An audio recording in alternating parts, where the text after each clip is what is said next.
Hey guys, you're watching DBFB TV, and today I'm doing another comparison video, because the last one went over so well.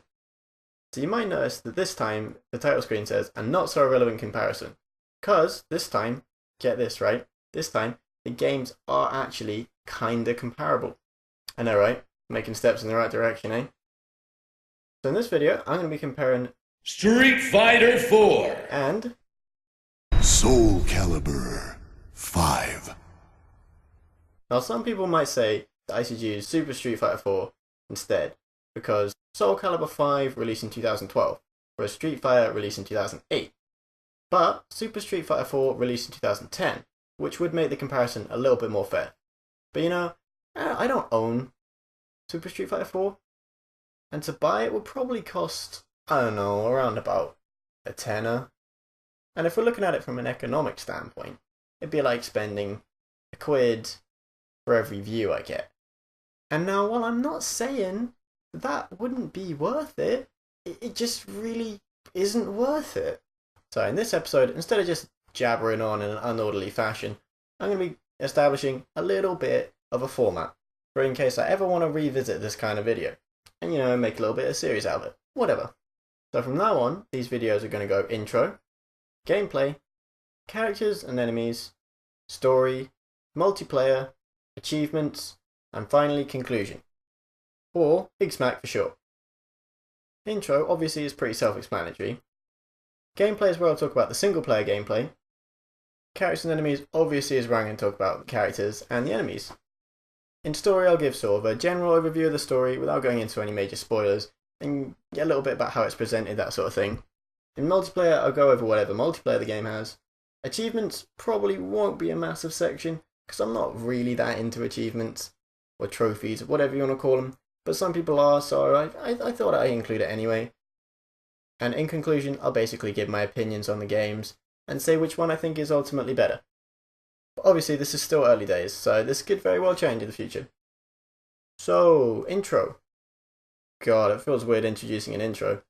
Probably not going to do that in future, because it makes me sound, you know, just a little bit special. Street Fighter is a 2D fighting game with no real story to it. Soul Calibur, on the other hand, is a 3D fighting game where every single character has their own unique weapon. This is cool because, I mean, who wants stretchy arms when you can have sword stilts? Yeah, sword stilts. Gameplay. Like I said somewhere in the region of 13 seconds ago, Street Fighter is a 2D fighting game, which it is. Even if the character models are three-dimensional, all the movement only takes place in 2. So, shut up. In Street Fighter you've basically got your punches and your kicks, with various levels of strength depending on what button you press. Of course there is more to the game than that, but I'll get to it in a second. So Soul Calibur, unlike Street Fighter, actually makes use of all 3 available dimensions. You can't do anything crazy like go about wherever you'd like, but you can at least sidestep. In Soul Calibur you have horizontal attacks, vertical attacks, and kicks, all of which are changed by pretty much whatever you input on the left stick. It's also interesting to note, if you knock somebody out of the combat area, you get a ring out, which means you can get really cool stuff like this. Oh, son! And not quite so cool stuff like this. Oh, I've made a horrible mistake! Like with all fighting games, you can simply button mash your way through both of these, if you happen to be a 5-year-old. But you can also take the time to go more in depth and learn how to actually play the game properly. But do be warned, this probably will result in you being even worse at the game than you were when you first started. For a little bit at least. If you do decide that simple button smashing is not enough for you, then in Street Fighter every single character has their own unique grabs, super and ultra combos, as well as their own special moves, most of which are pretty straightforward, just requiring quarter circles or Z patterns on the left stick. But some of them are a little bit harder to figure out, like the charge attacks. Let's take a look at this one for example. The command list says forwards, backwards, charge, then punch. Okay, so what does that mean? Do I hold backwards and then punch? No. Okay, do I hold forwards and then punch? No. Okay, so do I wiggle the stick backwards and forwards and then punch? No. So what do? There isn't an in-game tutorial. It's not even in the fucking manual. So how am I supposed to know how to do this? As it turns out, you have to pull backwards on the stick for a whole 2 seconds, and then press forwards, and then punch. Because that is fucking obvious, right? But despite the complete lack of intuition involved in this mechanic, it's not that hard to work out. It's not like someone would not be able to work it out at all, and instead completely give up on using charge type characters, right? Right? But you know, some of this shit genuinely is properly confusing. For example, let's say you pick Vega, because he's got the little claw, and you think, hey, he's pretty cool.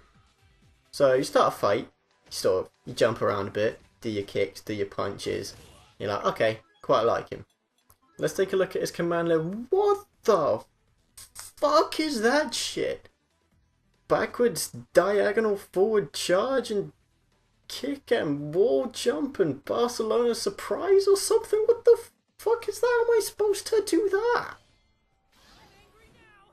The combat in Soul Calibur also has plenty of depth to it, but I'm going to talk more about that in the next section. Characters and enemies. So this section is probably going to be slightly smaller than usual, because both of these games happen to be one-on-one fighting games, which means that the characters and the enemies are the same thing, so there's half as much to talk about.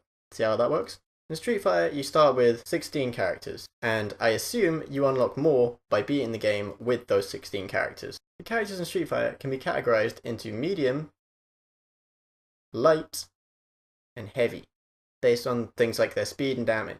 They can also be further categorized by the way they play. You get normal type characters like Ryu and Ken with their quarter circle and Z type patterns. Then you get charge type characters like Balrog or M. Bison, and also complicated characters like Vega. And then there's some that are just plain bizarre, like El Fuerte. You're flicking through the character selection like, hey, a little Mexican wrestler, that should be pretty cool, right? So you pick him and you get into a fight, and oh my good Jesus, he's running backwards and forwards and he's jumping off the walls, and hold on for a second, will ya? But we can't very well talk about stupid shit in Street Fighter involving characters without talking about Blanca. Why must we talk about Blanca, you may ask? Well, because of this. The most game-breaking move in history. Seriously, this shit is fucking silly. All you have to do is this, and it's pretty much you win. It is ridiculous. And it's in every single game. How many Street Fighter games are there? 5? 7? 12 maybe? More like fucking 50. And it's still here. God damn it, Capcom. Fix your fucking game. Anyway, enough of Street Fighter. Almost all of the characters in Soul Calibur are available from the start of the game, except for the chosen few you unlock through playing the campaign. As I mentioned earlier, all the characters have their own unique weapons, or at least their own style of using them, which is great, because it means we get cool stuff, like the previously mentioned sword stilts. Another cool feature is that as you browse the character select screen, you are shown the character's stats, like speed and power, but most importantly, ease of use. What ease of use means is how straightforward that character is to use. Yet characters like Patroclus or Mitsurugi who have full ease of use, which means that they have no tricky moves or anything like that, they're just straightforward.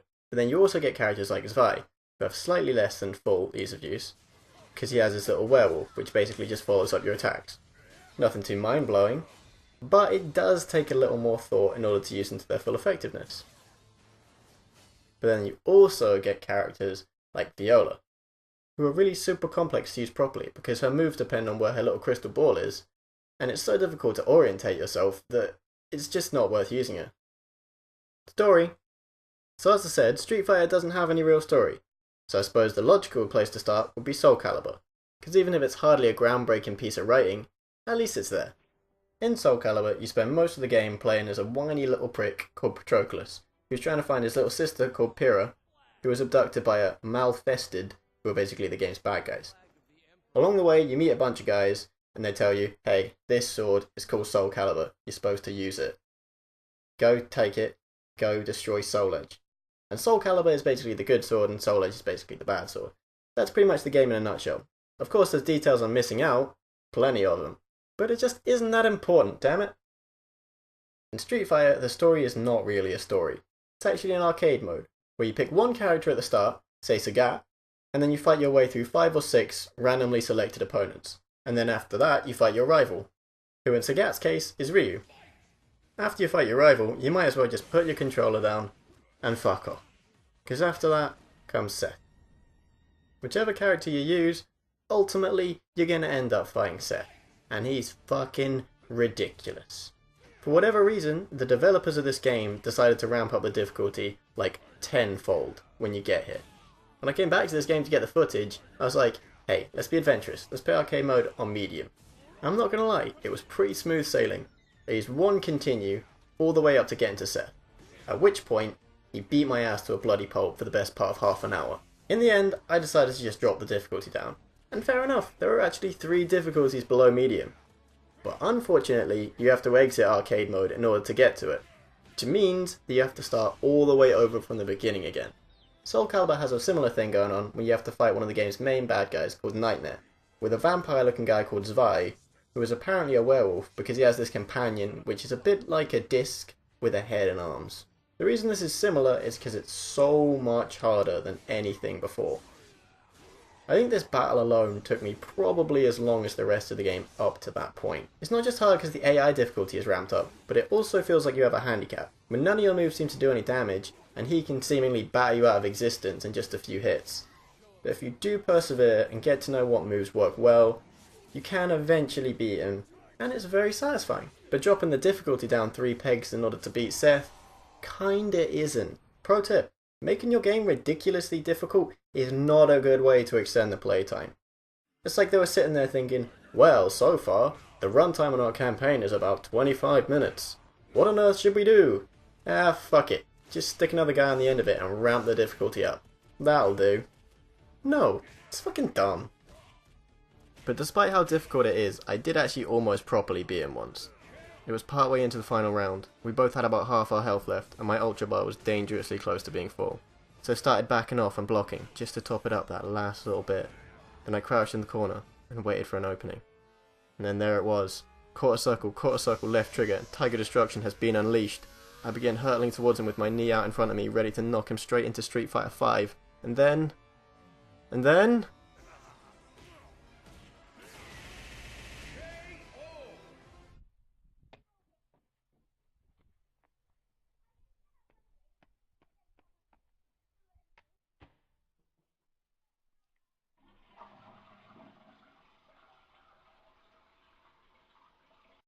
What? Okay. What? No. What the fuck? How? I mean, how? I do my fucking ultra combo and he's just like, whoop, too bad, black hole cancels everything. I mean, what's the fucking point in doing anything if you just be like, black hole? I mean, it's just a... multiplayer. You know, there really isn't much to say about the multiplayer, as both games are just one-on-one fighting games, so the multiplayer is just a normal game, but against a human opponent, rather than an AI one. Both games have both local and online multiplayer, local being same console, online being, well, you know, I think we all know what online means. If you do play online, you can choose between ranked match and player match in both games. Although I have to say, I would not recommend it, because the only people playing these days are the sort of player that should be locked away for raping too much ass in a video game. Am I right? But it is always there in case you feel like testing your skills, or if you're just a fan of being sodomized over the internet.